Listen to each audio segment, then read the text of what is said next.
അപ്പോൾ ഇന്ന് ഏതോ ഒരു ചാനൽ മാധ്യമപ്രവർത്തകൻ ജില്ലയുടെ ചുമതലയുള്ള മന്ത്രിയോട് ചോദിച്ചു,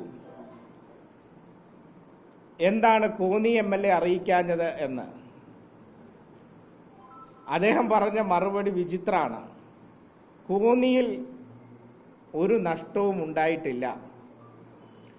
ബഹുമാനപ്പെട്ട PC വിഷ്ണുനാഥിനോട് എനിക്ക് സൂചിപ്പിക്കാനുള്ളത്, അദ്ദേഹം വന്ന് TBയിൽ റൂമെടുത്ത് അവിടെ കിടന്നുറങ്ങിയാൽ നാട്ടിലെ ദുരിതം മനസ്സിലാക്കാൻ കഴിയില്ല. നിങ്ങൾ ഫീൽഡിലേക്ക് വരണം.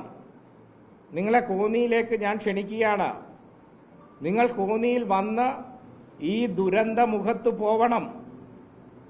ഈ പ്രയാസം നേരിടുന്ന ആളുകളെ കാണണം. അങ്ങനെ കണ്ടെങ്കിൽ മാത്രമേ ഇത് നിങ്ങൾക്ക് മനസ്സിലാക്കാൻ വേണ്ടി കഴിയൂ. അങ്ങനെ ഒരു സമീപനം ജില്ലയുടെ ചുമതലയുള്ള മന്ത്രിയുടെ ഭാഗത്തുനിന്നുണ്ടായില്ല. ഇതേപോലെ ഒരു ദിവസം അദ്ദേഹം കോന്നി താലൂക്ക് ഓഫീസിലെത്തി. 3 മണിക്കാണ് മീറ്റിംഗ്. 2 മണിക്ക് എന്നെ അറിയിക്കുന്നു, ഫോണിലൂടെ വിളിച്ചറിയിക്കുന്നു. ഞാൻ കൊക്കാത്തോടിൻ്റെ മുകളിൽ നിൽക്കുകയാണ്. മന്ത്രി പങ്കെടുത്ത മീറ്റിങ്ങിൽ അവിടുന്ന് ഞാൻ തിരിച്ചു. കറക്റ്റ് 3 മണിക്ക് തന്നെ ഞാൻ താലൂക്ക് ഓഫീസിലെത്തി. ഞാൻ കരുതിയത് അവിടെ മീറ്റിംഗ് ഈ മണ്ഡലത്തിലെ ഉദ്യോഗസ്ഥരെയും അതോടൊപ്പം തന്നെ പഞ്ചായത്ത് പ്രസിഡന്റുമാരെയും അങ്ങനെ ജനപ്രതിനിധികളെയും ഒക്കെ വിളിച്ചായിരിക്കും യോഗം ചേരുന്നത് എന്നാണ് ഞാൻ കരുതിയത്. പക്ഷെ അവിടെ ചെന്നിരുന്നപ്പോൾ UDFന്റെ കോന്നി നിയമസഭാ മണ്ഡലം കൺവെൻഷനാണോ ഞാൻ പങ്കെടുക്കുന്നത് എന്ന സംശയം എനിക്ക് തോന്നി. സകലമാന കോൺഗ്രസ്, യൂത്ത് കോൺഗ്രസ്, ഘടകകക്ഷി എല്ലാ നേതാക്കന്മാരെയും വിളിച്ചു വരുത്തിയിട്ടുണ്ട്. ഞാൻ ആ യോഗത്തിൽ ചില കാര്യങ്ങൾ പറഞ്ഞു. ഞാൻ പറഞ്ഞെന്താ, വൈദ്യുതി ബന്ധം ആകെ തകർന്നു. പല പ്രദേശങ്ങളും ദിവസങ്ങൾ ഇത്രയായി വൈദ്യുതി ബന്ധം പുനഃസ്ഥാപിക്കാൻ നടപടിയാവുന്നില്ല. ഇവിടെയുള്ള വൈദ്യുതി വകുപ്പ് ജീവനക്കാരെ കൊണ്ട് കഴിയില്ല. മുമ്പൊക്കെ നമ്മൾ ഇങ്ങനെ ഉണ്ടായപ്പോൾ സ്വീകരിച്ച സമീപനം പ്രളയമില്ലാത്ത ദുരന്തമില്ലാത്ത സ്ഥലങ്ങളിൽ നിന്നും ജീവനക്കാരെ കൂടുതൽ കൊണ്ടുവന്ന് അത് പുനഃസ്ഥാപിക്കും. ആ നടപടിയിലേക്ക് പോകണം. തയ്യാറായിട്ടില്ല. മറ്റൊരു കാര്യം ഞാൻ പറഞ്ഞു, കൃഷി ആകെ നശിച്ചിരിക്കുക. നിങ്ങൾക്കെല്ലാം അറിയാം. ഒരു കണക്കും ഇതുവരെ എടുത്തിട്ടില്ല. വെറുതെ മനസ്സിൽ കൂട്ടി കണക്കാ പറയുന്നത്. മുമ്പെങ്ങനെയായിരുന്നു? ജില്ലയ്ക്ക് പുറത്തു നിന്നുൾപ്പെടെ കൃഷി വകുപ്പ് ഉദ്യോഗസ്ഥരെത്തും. എല്ലാ വകുപ്പിന്റെയും പ്രധാനപ്പെട്ട ഓഫീസർമാർ ഇവിടെ ക്യാമ്പ് ചെയ്യും. ആ ക്യാമ്പ് ചെയ്തുകൊണ്ട് ഈ കാര്യങ്ങളുടെ കണക്കെടുപ്പ് നടത്തും. ഈ പാവപ്പെട്ടവൻ ഇനി അപേക്ഷയായിട്ട് പോകുമ്പോൾ പറയുന്നത് എന്താണെന്നറിയോ? FIR ഇട്ടിട്ടില്ലല്ലോ, അന്ന് FIR ഇട്ടിട്ടില്ലല്ലോ എന്നതായിരിക്കും നഷ്ടപരിഹാരത്തിന് പറയാൻ പോകുന്നത്. നഷ്ടപരിഹാരം കൊടുക്കണമെങ്കിൽ ഇതിന്റെ കണക്കെടുക്കണം. ഒരു കൃഷി ഓഫീസിലും കൃഷി ഓഫീസർമാരില്ല പലയിടത്തും. അപ്പൊ ആ നിലയിൽ ചില വിമർശനങ്ങൾ ഉന്നയിച്ചതിന്റെ പേരിലാണ് മുഖ്യമന്ത്രിയുടെ യോഗത്തിൽ എന്നെ പങ്കെടുപ്പിക്കാതിരുന്നത്, എന്നെ അറിയിക്കാതിരുന്നത്. അപ്പൊ ഇത് ഒരു തരത്തിലും ശരിയല്ല. ഇത് ജനങ്ങളോട് വെല്ലുവിളിയല്ലേ ഉയർത്തുന്നത്? ജനങ്ങളെ അങ്ങേയറ്റം വെല്ലുവിളിക്കുകയല്ലേ? കോന്നിയിലെ വോട്ട് ചെയ്ത കോൺഗ്രസ്സുകാരെ ഉൾപ്പെടെ അപമാനിക്കുകയല്ലേ ബഹുമാനപ്പെട്ട മുഖ്യമന്ത്രി ചെയ്തുകൊണ്ടിരിക്കുന്നത്? ഇതിപ്പം രാജു അബ്രഹാം നമുക്കറിയാം, തൊട്ടടുത്ത ദിവസം തന്നെ ഇതിന്റെ യഥാർത്ഥ കാരണം പറഞ്ഞു. എന്താ അദ്ദേഹം പറയാൻ കാരണം? ഇനിയും ഇത് ആവർത്തിക്കരുത് എന്നുള്ളത് കൊണ്ടാണ്. 2018 റാന്നിയിലെ ഉൾപ്പെടെ കടകളിലെല്ലാം വെള്ളം കയറി. 2026 വരെ പിന്നീട് വെള്ളം കയറിയിട്ടില്ല. എന്താ കാരണം? ആ അനുഭവത്തിന്റെ അടിസ്ഥാനത്തിൽ സ്വീകരിച്ച മുൻകരുതലുകളുണ്ട്. ഈ തവണ എന്തെങ്കിലും മുൻകരുതലുകൾ സ്വീകരിച്ചോ? നിങ്ങൾ തന്നെ പറ. റെഡ് അലേർട്ടാണ് എന്ന പോരം നിങ്ങളെങ്കിലും അറിഞ്ഞിരുന്നോ? അറിഞ്ഞില്ലല്ലോ. ഇപ്പൊ സാധാരണഗതിയിൽ പമ്പയാറ്റിൽ സാധാരണഗതിയിൽ 200 ക്യൂമിക്സ് വെള്ളമാണ് പെർ സെക്കൻഡിൽ അതുവഴി ഒഴുകിപ്പോകുന്നത്. അന്നേ ദിവസം ഇവർ തന്നെ പറയുന്നു 1500 ക്യൂമിക്സ് വെള്ളം പെർ സെക്കൻഡിൽ ഒഴുകിപ്പോയി. എങ്ങനെ ഒഴുകിപ്പോയി?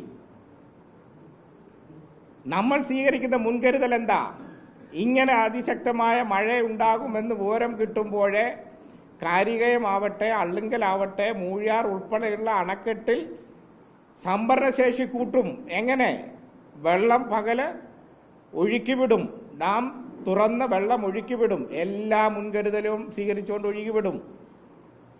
മഴ വരുന്ന സമയത്ത് ഈ വെള്ളം അവിടെ കരുതി വെക്കാൻ കഴിയും. അതിനുള്ള ശേഷി ഡാമിന് ഉണ്ടാക്കും. അന്നുണ്ടായത് എങ്ങനെ? മലയാള മനോരമയുടെ വാർത്തയാണ്.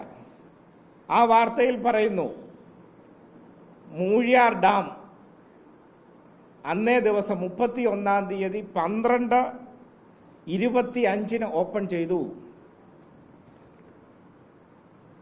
എപ്പോഴാ? അതിശക്തമായ മഴ പെയ്യുന്ന സമയം.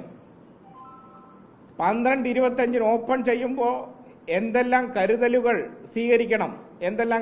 സ്വീകരിക്കണം? ആ ഡാമുമായി അഫക്റ്റ് ചെയ്യുന്ന ഏരിയയിലെ ജനങ്ങൾക്കറിയാം. എന്താ? ഒക്കെ സ്ഥലത്ത് സൈറൻ വെച്ചിട്ടുണ്ട്. കേവലം ആ സൈറനെങ്കിലും ഒന്ന് അടിക്കണ്ടേ? ഞാൻ പിറ്റേ ദിവസം രാവിലെ തന്നെ ഡാം ഉദ്യോഗസ്ഥരെ വിളിക്കുമ്പോൾ എന്താ സ്ഥിതി? പ്രധാനപ്പെട്ട ഉദ്യോഗസ്ഥരൊന്നും ഇല്ല. എക്സിക്യൂട്ടീവ് എഞ്ചിനീയർ പോലും, ഡാം സേഫ്റ്റിയുടെ 7 ഡാമുകളുടെ ചുമതലയുള്ള ഡാം സേഫ്റ്റിയുടെ എക്സിക്യൂട്ടീവ് എഞ്ചിനീയർ തസ്തികയിൽ പോലും അന്ന് ആളില്ല. അവസാനം ഒരാളെ കിട്ടി, ഒരു AE. അദ്ദേഹം പറഞ്ഞു, സാറ് സയറിനെല്ലാം വയറെല്ലാം കട്ടായി കിടക്കുക. ഞാൻ ചോദിച്ചു, നിങ്ങൾ ഇത് മാധ്യമങ്ങളെ അറിയിക്കണം, സോഷ്യൽ മീഡിയയിൽ അറിയിക്കണം, അതോടൊപ്പം തന്നെ തദ്ദേശ സ്ഥാപനങ്ങളെ അറിയിക്കണം, മറ്റു പല വകുപ്പുകളെ അറിയിക്കണം, അവർ അനൗൺസ്മെന്റ് ചെയ്യണം. അങ്ങനെയൊക്കെയാ. 12:25 മൂഴിയാർ ഡാം തുറക്കുന്നു. മൂഴിയാർ ഡാമിലെ വെള്ളം വരുന്നു. കക്കാട് പൗറോസ് ഓഫ് ചെയ്യുന്നില്ല. കക്കാട് പൗറോസിൽ അവിടെ നിന്ന് ജലം ഉൽപ്പാദിപ്പിച്ച് അവിടെ നിന്നും വെള്ളം ഈ സമയത്ത് തന്നെ പുറത്തേക്ക് വിടുന്നു. അള്ളുങ്കൽ ഡാം 1:30 തുറക്കേണ്ടി വരുന്നു. തുറക്കാൻ കാരണം എന്താ? മൂഴിയാറിലെ വെള്ളം അള്ളുങ്കലെത്തി. അതിനുശേഷമോ 2:20 കാരികയൻ ഡാം തുറക്കേണ്ടി വരുന്നു.